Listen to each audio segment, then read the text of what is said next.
ভদ্রলোক বসন্ত রোগে মারা গেছে। তার মৃতদেহ কেউ ছুঁতে চাইছে না। সকাল পেরিয়ে সন্ধ্যা হয়েছে, মৃতদেহ একভাবেই বাড়িতে।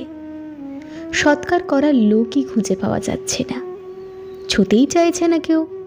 আর তাই আপনারা দাঁড়িয়ে দাঁড়িয়ে দেখছেন।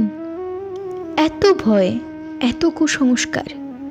সুভাষ বাড়ির দরজার দিকে এগিয়ে গেলেন, দৃঢ়তার সাথে বললেন, বেশ, আর কেউ না যাক, আমি যাব। এই মৃতদেহ শ্মশানে নিয়ে আমি একাই যাব। চারু ও সুভাষ অন্য দিনের মতো সেদিনও সন্ধ্যায় বাড়ি থেকে বেরিয়ে ফিরে এসেছে। চোখে পড়ল বাড়ির সামনে অনেক লোকের ভিড়, কান্নার আওয়াজ শোনা যাচ্ছে। কারা কাঁদছে? সুভাষ এগিয়ে এসে জিজ্ঞাসা করলেন, কি হয়েছে? উত্তরে এলো, বাড়ির কর্তামশাই মারা গেছেন। ও আচ্ছা আচ্ছা, খবর শোনা শেষ? সহমর্মিতা দেখিয়ে মৃত বাড়ি থেকে চলে আসাই যায়, কিন্তু তিনি যে রায় বাহাদুর জানকীনাথ বসুর ছেলে, মানুষের বেদনা যে তারও বেদনা। সুভাষ কিন্তু মৃত বাড়ি ছেড়ে চলে এলেন না। জানতে চাইলেন বাড়ির কর্তাটিকে। তিনি জানতে পারলেন মৃত ব্যক্তি একজন বাঙালি মোহরি, যিনি সকালের দিকে মারা গেছেন। এবার নিজের কাছে আরও বিস্ময়ের পালা।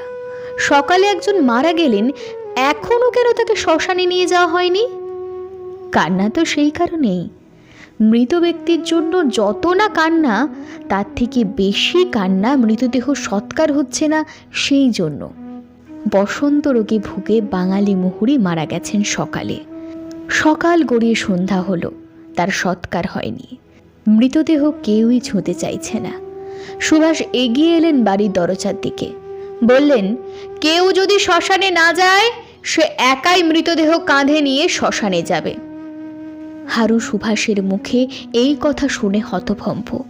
মুখ ফুটে বলতে পারল সে কি, তুমি তুমি নিয়ে যাবে? সুভাষ শুধু বললেন, তুমি বাড়িতে খবর দাও, আমি শ্মশানে যাচ্ছি, কখন ফিরবো তার ঠিক নেই। ভিড় ঠেলে মৃতদেহের আরও কাছে এগোতে চাইছেন সুভাষ। একজন চারুর কাছে জানতে চাইলেন, ওই ছেলেটি কে গো? চারু জানালো, সরকারি উকিল রায়বাহাদুর জানকীনাথ বসুর ছেলে। বলো কি, এত বড় ভদ্রলোক? ওদিকে অহিংস হয়ে উঠেছেন সুভাষ। বাড়ির ভিতরে যাওয়ার জন্য সবাইকে পথ করে দিতে বলছেন। একটি ছেলে এগিয়ে এসে বলল, আমিও তোমার সঙ্গে যাব। আবার আরও একজন যাওয়ার ইচ্ছে প্রকাশ করল। সংখ্যাটা বেড়েই চলেছে। আর একটা ছেলে কোঁচা খুলে কোমরে জড়িয়ে বলল, আমিও যাব। সেদিনের সুভাষ আগামীর নেতাজি সুভাষচন্দ্র বসু। নেতৃত্ব তার সহজাত। তিনিই একজন, তিনিই বাঙালির চিরকালের নেতা, আইকন, হার্টথ্রব, নেতাজি সুভাষচন্দ্র বসু।